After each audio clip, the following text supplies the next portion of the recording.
We have Chris Lockhart, who is actually a strategy consultant and enterprise architecture consultant. He's written a book called The People Problem way back in 1999.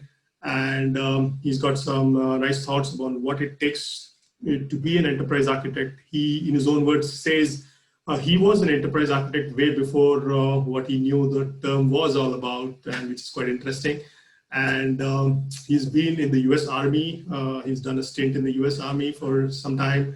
And then he's been the consulting firm Booz Allen, I suppose. And then currently he's with the Liberty Group, consulting on strategy and business transformation, digital transformation, and the whole gamut of things that drives companies from point A to point B. So welcome, Chris.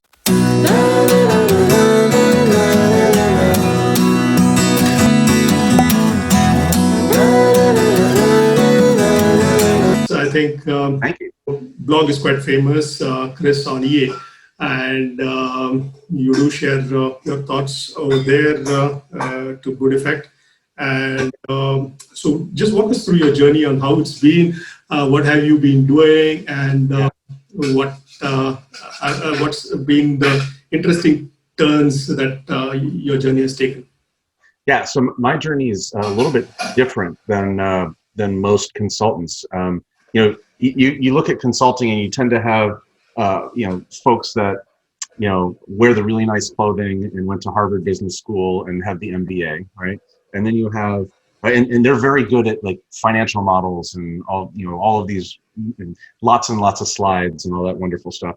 And then you have sort of the other folks that I love these people. I affectionately say they wear like a little beanie hat with a propeller on it, right? And they're creating technology solutions for things off in a corner somewhere. And they're really good at that. And those two types of consultants typically don't talk well to each other, right? They don't understand each other. And the MBA guys think the technology guys, don't understand finance and strategy, which may be true. And the technology guys think that the MBA guys don't understand technology, which also may be true. I have a history degree. So I have neither a computer science degree, nor do I have a business degree. A liberal arts background is where my journey began, which I think is different than a lot of folks in the industry. I worked at some startups in the Boston area in the late 90s, where I learned about technology. I remember it very clearly. I was at university and I needed money, and I went to the job office, and there was a job posting, not a virtual posting, like an actual piece of paper on a bulletin board, and it said, "Do you like to play computer games? If so, earn $8 an hour." And I thought, yes, that's what I'm good at computer games, and I would like $8 an hour. So okay. It was a lot at the time. It's a lot of money. Okay. That's how I got into technology. When you deal with computers, whether they're computer games or computer science or anything else, you are engaged in understanding technology, right? And how it is used to solve a problem or to entertain people or whatever. And I had a lot of fun with that, and I enjoyed that, and that led me into technology. So my journey, having both the liberal arts background and the hands-on technology experience, it's just a little bit different than I think most people have had. And it served me pretty well, I guess, over the years, right?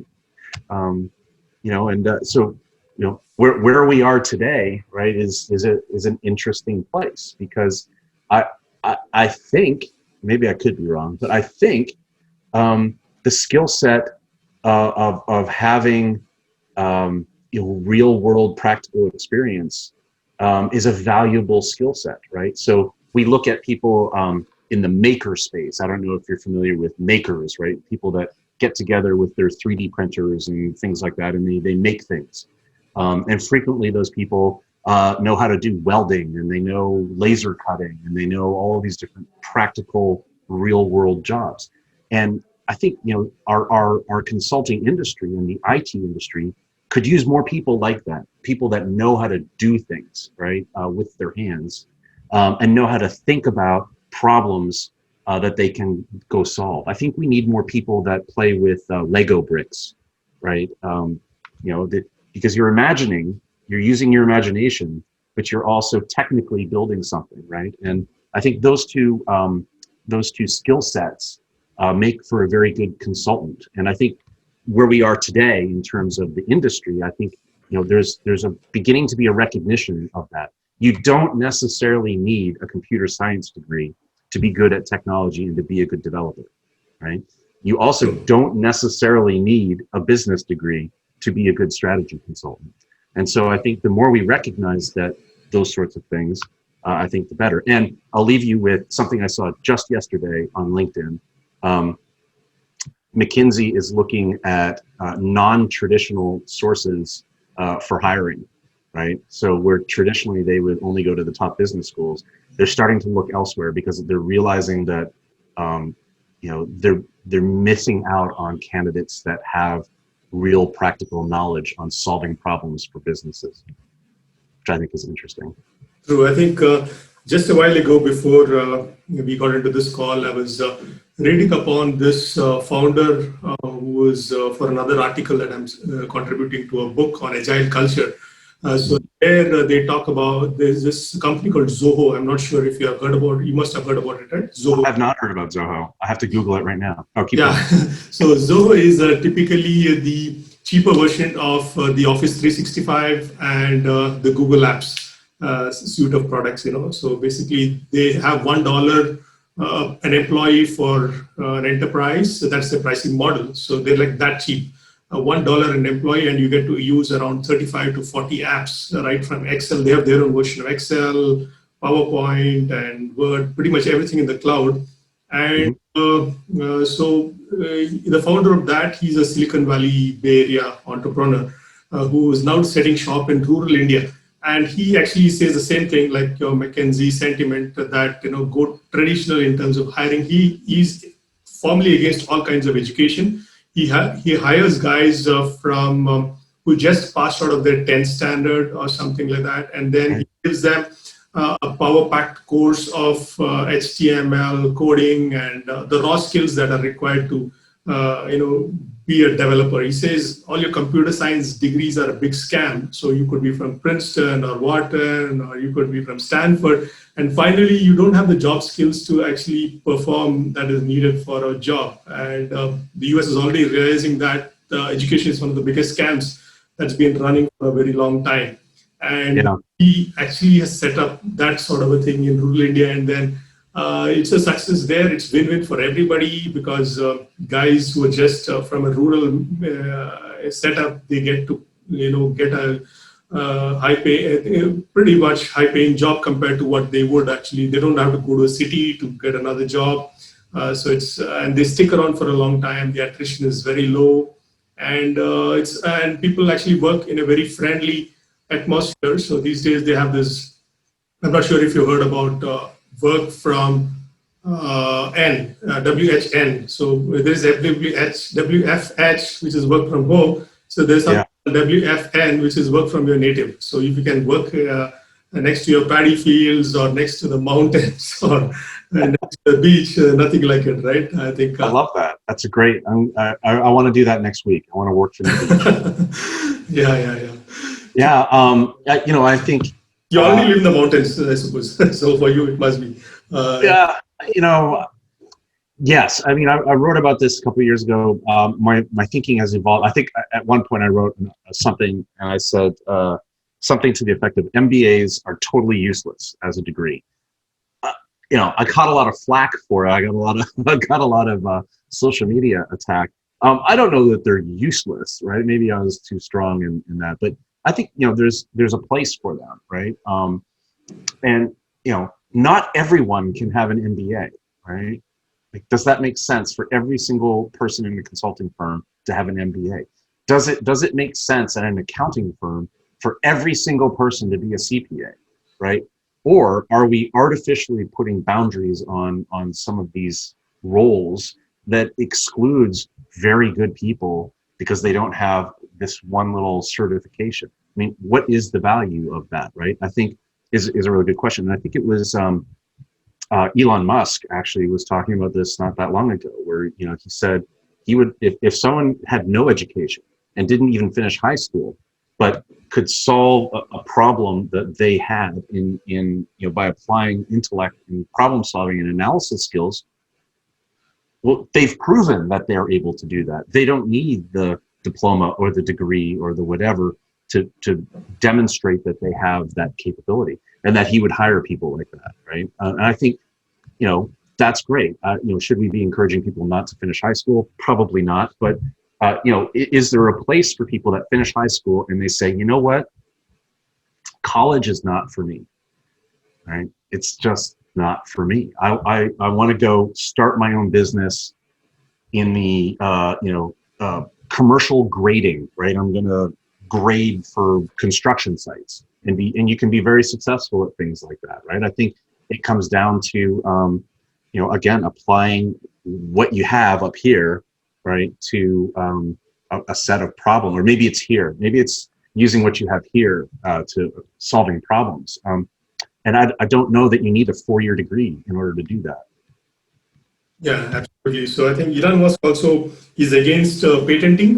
For instance, he says patent is like the sweetest and the shortest invitation for a lawsuit. So also is against that form of innovation. But then I think if Tesla or SpaceX were to claim all the patents that they have done, so they probably would run into a large number. So he's against all the formal mechanisms of what people call success, but he's innovating at a very great, rapid pace. I think. Yeah. Very nice. And I think if to tie it back to sort of transformation and like where we are in the IT and the business industry, or just as a people, I think it's pretty clear that we don't have enough people with the right skills for the things that we need to have done, right? And I guess the question is, if you look at, there's that chart which shows like the rate of inflation, and then it shows the cost increase of college, right?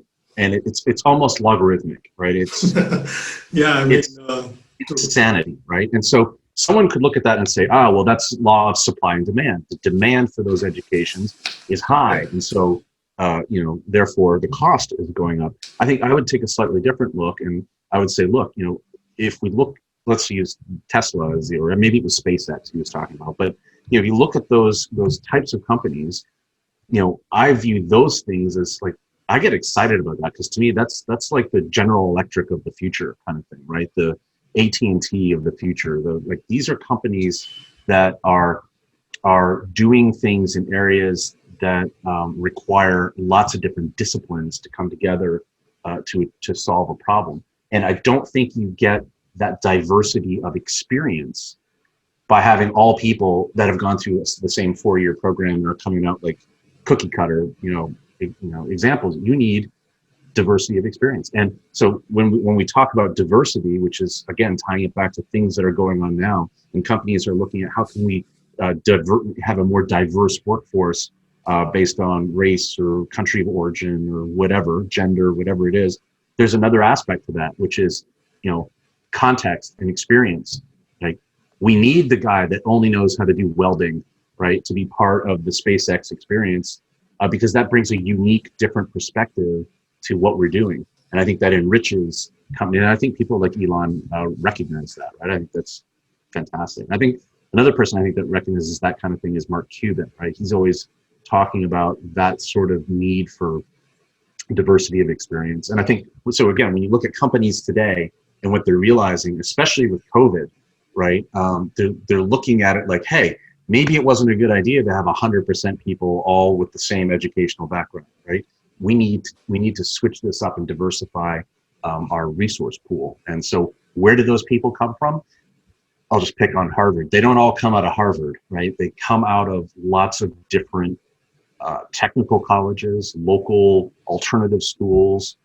In the town that I'm living in right now, there is a charter high school that is doesn't do any of the regular curriculum. They do only entrepreneurial type business problem solving, which I think is really fascinating, because I don't know about you, but I don't remember any of the calculus that I learned in high school, right?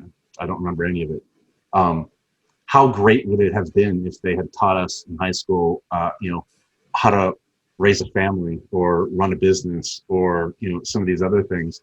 So I'm really into this sort of non-traditional education as sources for people that we need in our companies to drive the industries for tomorrow. Because I think that's what it's about, right?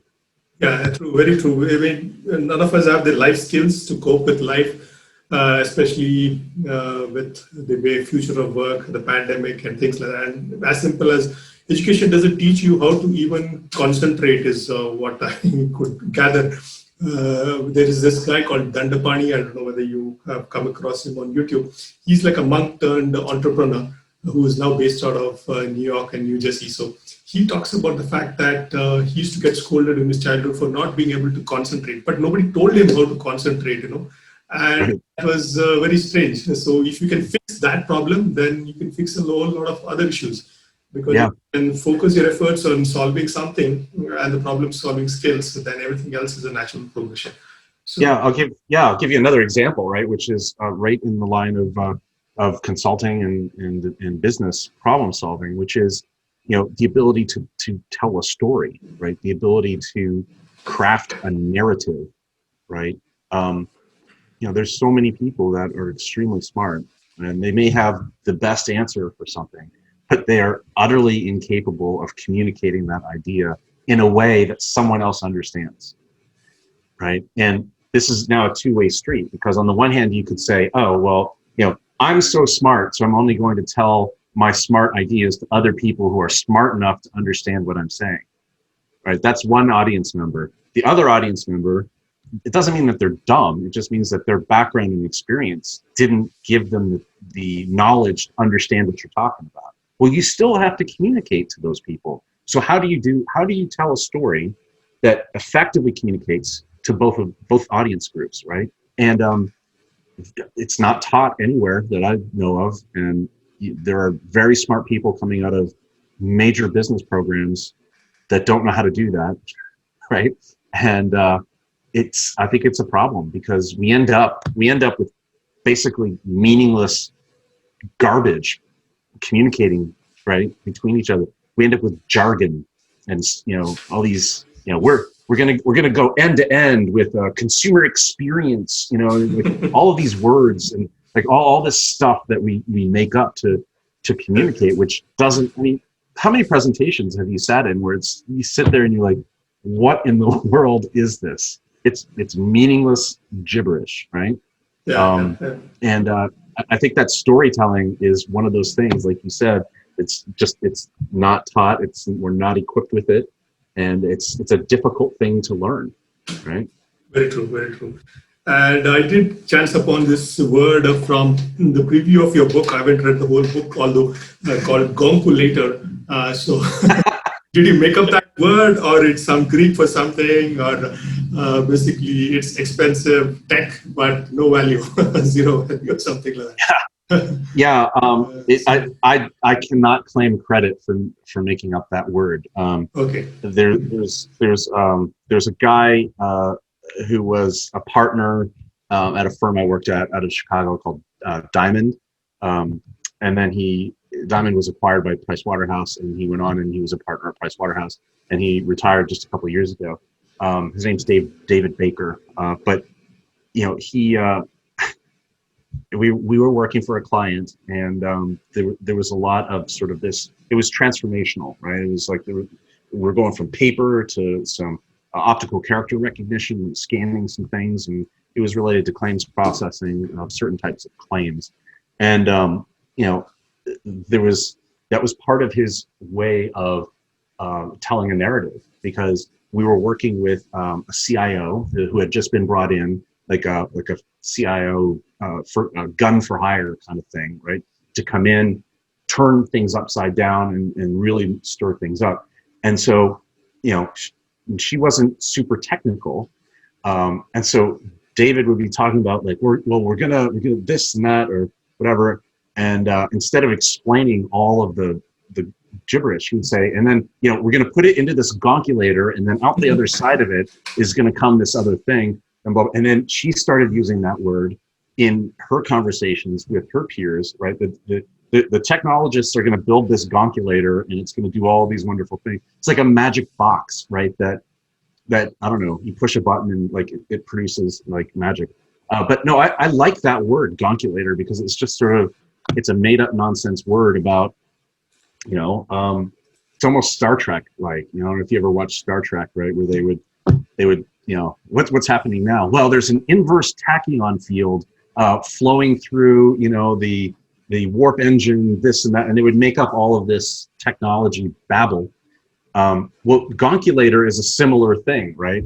For us, in consulting and software, and I think it's useful in describing something that can basically do whatever it is you need it to do in the context of the story. So yeah, Gonkulator. Yeah, so there is no such word that exists in the dictionary, I don't think so. Yeah, I don't know. Did you Google it? Yeah, I just saw that. So it's some mumbo jumbo gibberish. Makes sense. But you knew what it was, right? Yeah. If I talk about like, hey, I could pretty much relate to it. Yes, I mean, I could relate to the sentiment. It makes sense, right? Yeah, because after the cloud era, they say it's no longer about who's making the box. So it's everything like cheap commodity sitting there in the cloud, and it's no longer about HP or Dell or EMC or IBM making it. It's just a box which is completely nondescript, and it's commodity hardware. So gone are the days when Oracle used to claim $1 million, $500,000 for an Exadata box. So I think I could completely connect with that word when you said Gonkulators. Yeah. In fact, there was an IBM product. I worked at IBM. I was always a fan of IBM. I like IBM. I like lots of different things about IBM. But they acquired this product. I think it was called Crosswinds. I think was maybe the name of the Crosstalk, whatever. Crosstalk. And I think it was like a series of products. But I think it became like WebSphere transaction translation. I don't know, something. It was like became some sort of something else. But at the time, it was like, what is it? It's this magic box, and it sits there, right? And you plug data in on one side, and it's going to do some sort of mapping to it and spit it out in a format for somebody else on the other side. And it's like, what's happening inside that box, right? It's like this magic. There's pixie dust. There's like, magic wands and unicorns involved. And I just always thought that was funny, right? Because, if you can't describe what's going on inside that box, I don't know. Maybe it doesn't matter what happens in the box. Maybe that's the whole point. Maybe it's just magic and you don't need to question. All you need to know is what comes out the other side is what you need. But I just find that fascinating because our whole industry is made up of this stuff, right? Like cloud, the word cloud itself, the context of it's in the cloud. Where's the cloud? Well, the cloud used to be, a racked server in the data center. Now it's a racked server in someone else's data center, right? Right. It's in the cloud. Very true. I'm reminded, do you remember, I don't know if you have the whiteboard thing going on here on the Zoom, but I don't know if you remember the diagrams, the Vizio diagrams we used to produce, where it would be like a box, a machine, and it's doing something. Here's the IP address and Vizio had all these wonderful, icons, right? And you could, here's the server, and it's doing this, and then you'd have like a line, and then there'd be a cloud, and then maybe a lightning bolt, right? And then like a user, right? And it was just like, what's in that cloud? What's in that cloud? It's a whole bunch of stuff. We just, don't have we can't articulate what it is. Yeah, I think I remember when we used to talk about like your analogy about Lego boxes. So we used to talk about Lego boxes long before. Currently, it's become a fascination. So if you look at the entire cloud, Azure, Google, GCP, everything. So everything is a set of boxes and building blocks, which is what people talked about as fancy things way back. But now it's a reality that everything can be pretty much arranged like a Lego box. And so it has come to that. So architecture, in a way, has become simpler now than what it used to be. Although people were talking quite long ago that everything is a Lego box and then it has to be a set of building blocks and all. So I think with a lot of emerging technologies, it's more like a box now. The Yeah. technology is more concrete now than I think easier to describe than what it used to be. Mm-hmm. Yeah. Build cloud, you can have an S3, EC2, that kind of stuff. Sure. Yep. Agreed. So I think you also talked about the fact that, in the formative years in your career, you never got to talk to business, let alone know who they were. I think that's pretty much true for our industry, that most of the developers and the guys who are actually creating stuff that people end up using are sitting behind thick walls, and you don't really even get to know who's your customer unless, of course, you've been sent at the customer location to debug a problem or fix something, that kind of thing. So what do you think actually is that a problem that's going to be there, and that's the way our industry works? Because in all other industries that you mentioned, people actually, like you say, a welder or a painter or a carpentry actually gets on site and gets to see how are you going to position what you're going to develop, in the target environment. Yeah. It is somebody's funding, somebody's doing it, you're like, and then finally it all gets pushed onto production and you have no idea absolutely who's going. And then you have a set of tickets which are being created using ITM, ITIL, and all of those fancy frameworks. And then you have a set of people who are debugging all that. So what do you think would be the solution for that? Yeah, I mean, I don't know what the answer to that is, but I can give you sort of what I mean. Look, you mentioned carpentry, right? So if you're building cabinets for somebody, right, kitchen cabinets, do you sit in your studio and make the best kitchen cabinet ever based off of a list of requirements, right? Here it has to be like this and blue or whatever. Do you do that and then you ship it and then that's it?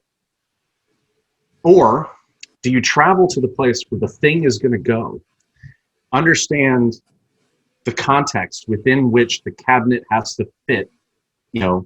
Is it next to the microwave, so when you open it, it doesn't open all the way? Or is it above an open space on the counter in the kitchen, right?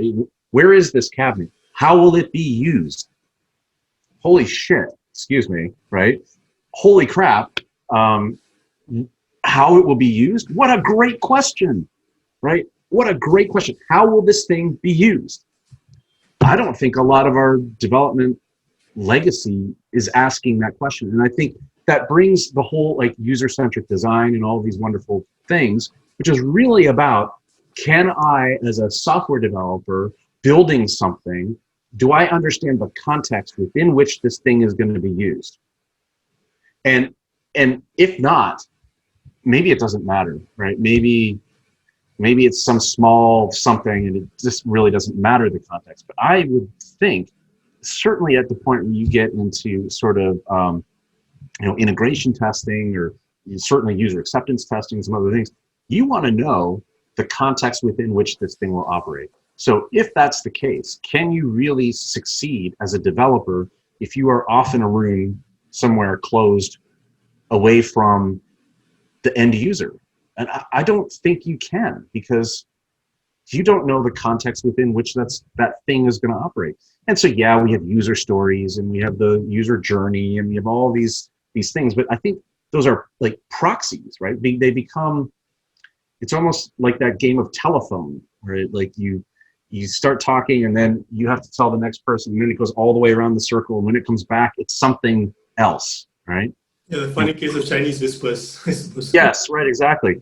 Who knows how that thing is going to be used? The person who is going to use it, right? So you should probably be talking to those people about what it is and how does it work. How will the customer use the thing that you are building? Maybe the customer is internal. Maybe the customer is another application. Maybe the customer is, I don't know, whatever, right?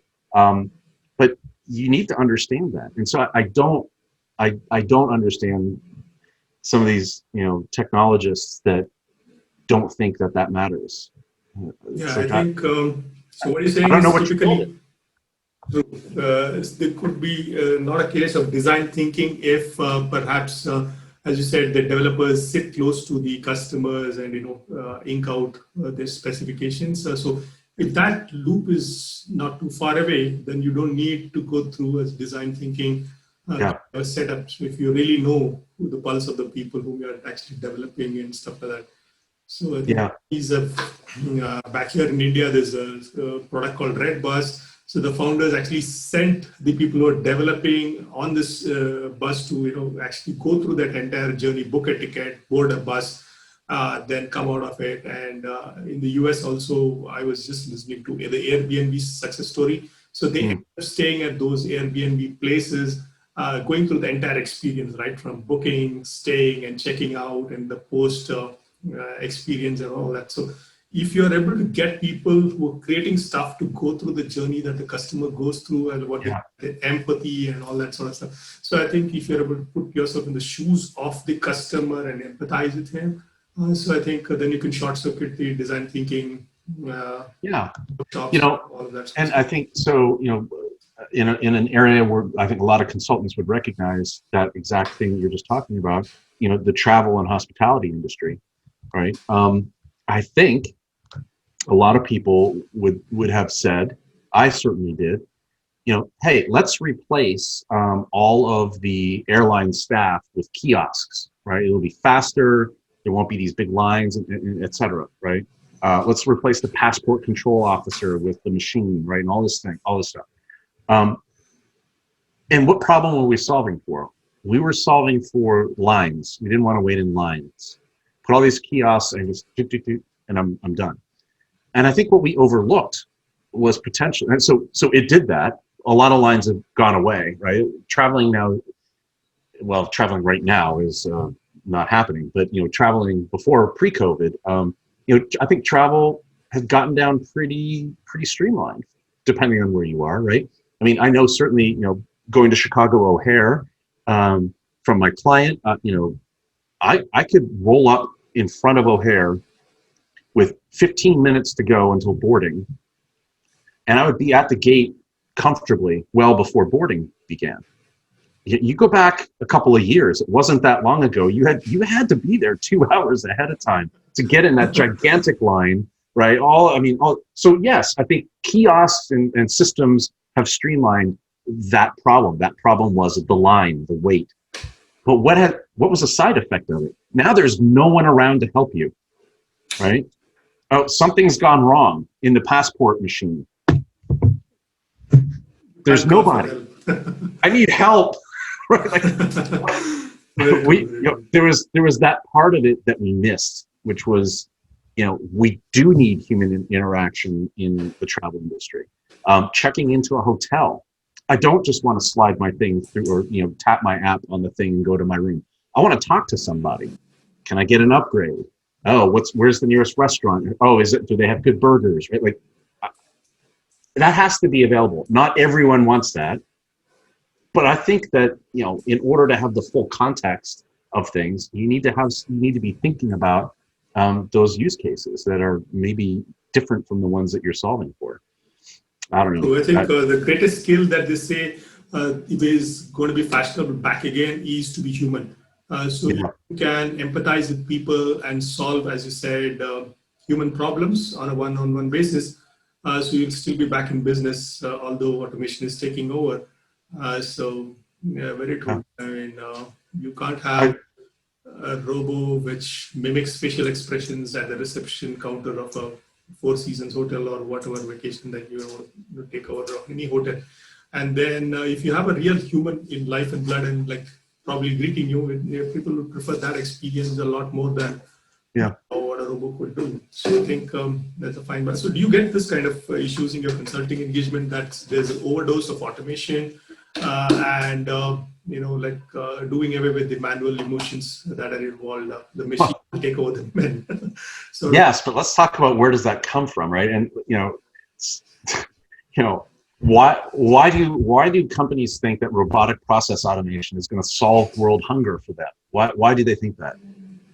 Did they read it in CIO magazine? Did they Have they gone to a conference where, well, or is it that software makers and consultants are telling them you need to have RPA or you're going to be left behind? Well, what's it going to do for me? It'll automate. It'll automate.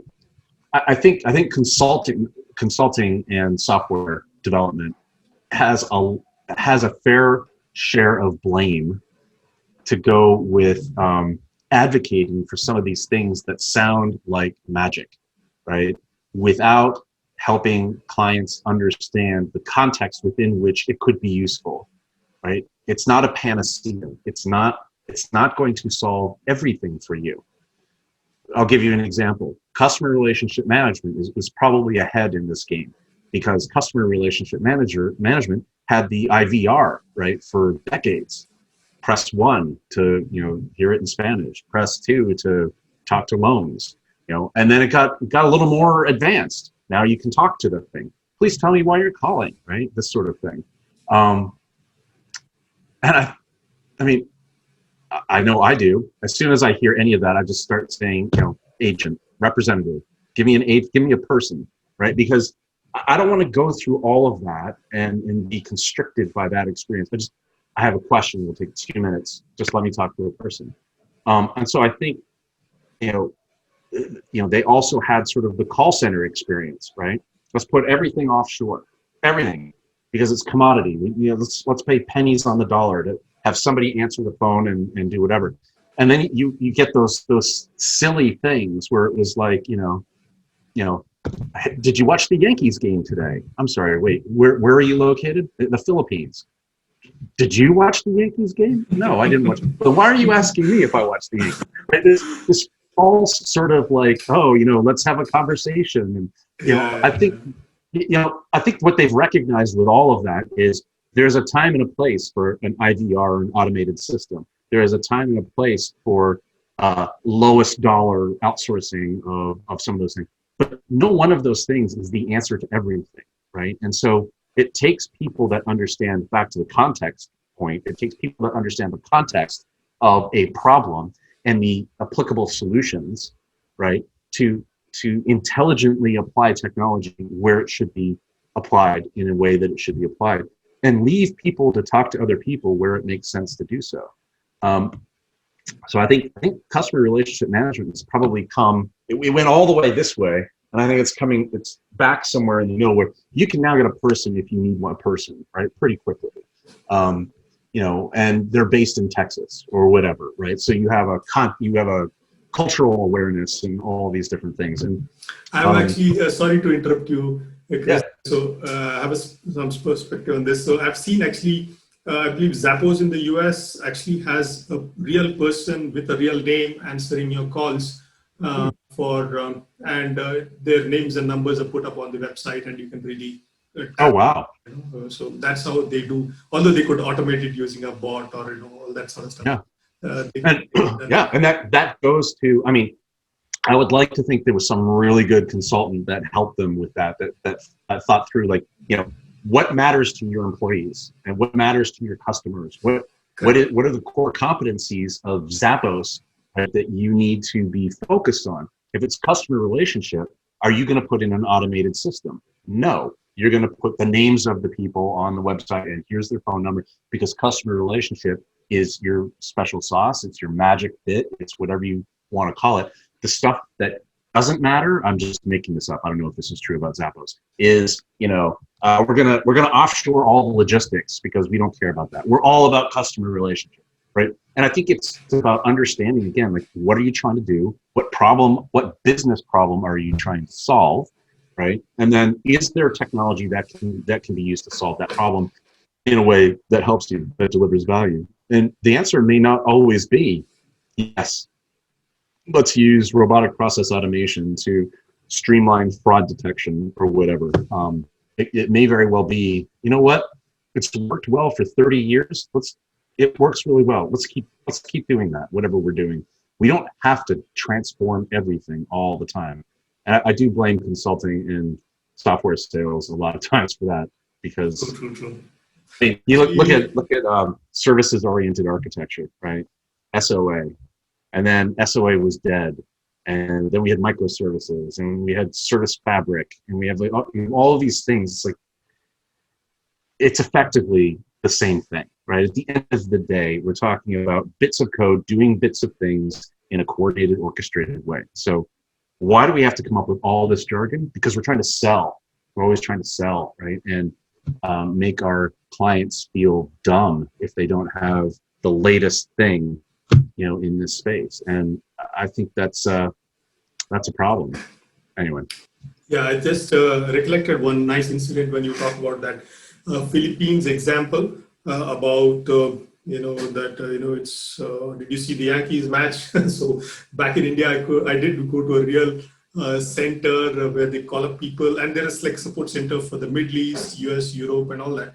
And I was talking to a guy. He had a pretty Indian name, and there were clients who came from the Middle East, from Qatar, apparently, and they addressed him as Muhammad and Abdul, and I said, you guys were Rajesh and Satish and all that. How come you? He said that's our alias in front of them, so that culturally we blend in with them. And if they're calling a client in Europe or something, they would call them as Rob or somebody else.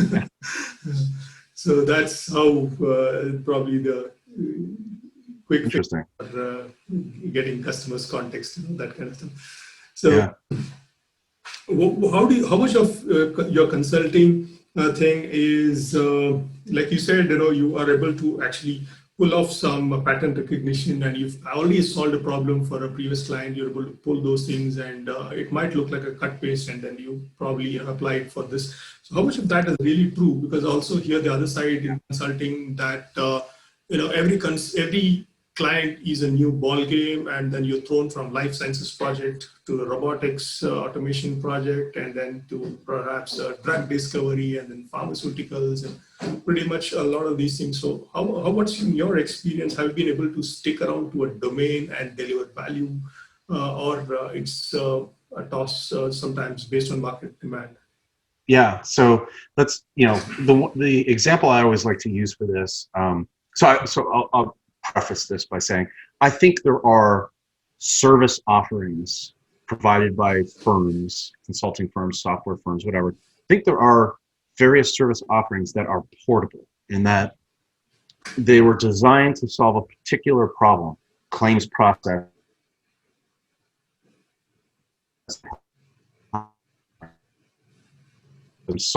But the approach, the methodology, maybe some of the technology, the problem solving, right, that went into that is portable. I can take that package and I can apply it to a problem in the automotive industry, potentially. I think those things exist, right? So I know those things. What you're actually coming at is probably abstract that problem to a level of abstraction, like your own framework for problem solving. Yeah.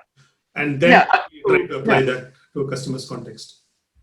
So, at big firms, right, there's always the case study or the qual or whatever it is, where it's like, this is what we did at a $400 million XYZ company, and you can do it too at your, completely different company, right? And, there's some element of that. I'm talking more like a couple levels below that. Like, here's the methodology. Here's the tech we used. Here are some of the diagrams that we used to sketch out this problem. And if you replace claims processing with, customer part numbers or, whatever, right? You can begin to adapt and mold, and you're not inventing from scratch, right? That's the whole objective, is that you're not spending time trying to solve something that for which you have an accelerant, right? You can accelerate the problem solving. I think that is useful, and I know that those things exist, and I've sold those things, right? Those things are good. But, however, right, suggesting somehow that every single company in every industry, I'll just pick on the open group because I know that you were on the board there. That TOGAF can solve everything, right? It's crazy to me. I think it's absolutely crazy. I totally agree to that. Right. Industries are different. People are different. I mean, look, people are really different at lots of different places, right? So it's like, the problems are going to be slightly different, or they're going to be the same problem with a different flavor or a different twist or something about it. So this lift and shift kind of thing, we can just take this and plop it down and this template will work exactly the same. No. Same with like all of the frameworks, right? Zachman, TOGAF, DODAF, PF, VF, all of the different, architecture frameworks. They're not going to work 100% exactly the same everywhere. And so I think this is where, again, we talked about context and we talked about, developers understanding their customers. Well, consultants need to understand their customers and the context within which their customer is operating or their client is operating. And that might mean, but I'll give you an example. Years ago, I did work for the bus company called Greyhound, right? It's a bus company in the United States, right? For go on a trip. And so to really understand the customer experience at their bus stations, we went to the bus stations as consultants, right? To understand, what was it like? What was the ticket buying process like? What was it like to sit around in the facility? How was the boarding process? Like, how did all of that work, right? And, I think you need to be able to do that, right? Otherwise, you're not going to know how to. Worst case scenario is you apply the wrong framework in the wrong way, and now you're really, really screwed. Or, moderate case scenario is you start over from scratch, right? And you don't use any of those accelerants, right? And now you're spending a lot of time solving something or thinking about something that's already been thought about. Best case scenario is, I understand the real problem that they have is the people standing in this line, whatever. So now when I'm thinking about the problem they have with payment card processing, right? I can apply my knowledge of the customer experience because I was a customer, and I can apply that to the payment processing solution. I know because, a customer standing in a line is similar to a claim sitting in a work queue. I can take, I can pick and choose. I can assemble a new framework for this situation using Lego blocks, bits from other places. And I think that helps you get where you're going faster. But it's not a case of I can just take this and use it. You have to understand that context, I think. If you were actually, Chris, on the same point, if you were to recommend from your experience in the past 15 to 20 years, 2 decades almost, what are the kind of arsenal or the toolkit that you would carry to solve such complex business IT problems?